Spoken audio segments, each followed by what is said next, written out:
do seu coração. Então, foi apresentado diante desses líderes, né, algumas coisas. Né, os satanistas apresentaram alguns modelos para eles. Né, eles aceitaram, a maioria aceitou.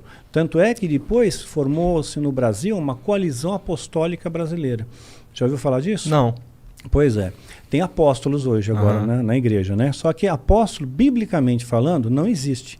Não existe apóstolo para os dias de hoje. Os apóstolos foram só para a época de Jesus. Né? Só para aquele momento histórico. O que define um apóstolo? Nem sei. Ele é tipo um cara muito conectado com Deus, assim. Mais do que a maioria. A minha concepção de que não entende nada sobre isso. Ele tem essa conexão, mas não é essa a ideia que querem passar. É isso mesmo. Que ele é mais conectado com Deus, mais do que a maioria, que ele tem uma autoridade superior, ou que ele é mais espiritual, né, ou que ele tem uma sabedoria superior. Essa é a ideia. Ele é único. Isso. Dentro da fé. Exato. É o conceito que colocam hoje. Errado, contaminado, para enganar o povo.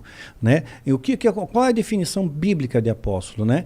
No livro de Atos, no capítulo 1, Pedro, que foi um dos primeiros líderes da igreja, Jesus comissionou a Pedro, né, como sendo os primeiros líderes da igreja, né, eles estão conversando entre eles ali, como vão substituir Judas, porque eles eram 12. Né? Poxa, como é que a gente vai substituir Judas? Aí eles chegam num tal de Matias, né? E esse Matias acaba não rolando, não deu certo. Eles já tiraram sortes ali, né? Não foi uma coisa de orar, de tentar ouvir a voz do Espírito e tal. E esse Matias não rolou. Mas Pedro, ele dá uma dica. Olha, para ser apóstolo é necessário que você seja testemunha ocular da ressurreição de Cristo.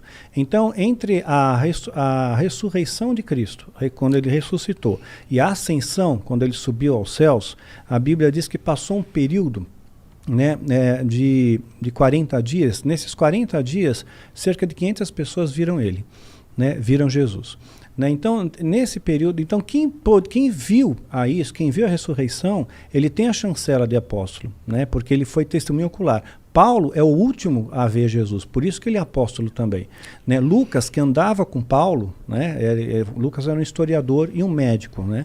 Ele escreveu o Evangelho de Lucas e também escreveu o livro de Atos. Lucas, ele andava com Paulo, mas ele não se intitula apóstolo. Em momento algum, ele não fala, eu sou apóstolo. Eu sou Lucas. Né? Marcos, o Evangelho de Marcos, que é um evangelista, são 4 evangelhos. Né? Jesus escolheu 12. Né? Só que desses 12, nem todos escreveram evangelhos. Né? E o Marcos não está entre os 12. Jesus não escolheu Marcos. Não, então Marcos, ele não se intitula apóstolo. Ele não fala, eu, Marcos, apóstolo. Ele não fala isso. Ele não é apóstolo. Porque ele não viu Jesus, ele não foi testemunha ocular. Então essa é a primeira premissa. Né? Então os apóstolos de hoje não foram testemunhas oculares de Jesus, da ressurreição de Jesus, né? Não foram chamados pelo próprio Jesus. Então, quando formaram essa coalizão, me chamaram, né, para fazer parte. Olha, vem fazer parte também, né? E qual era a ideia?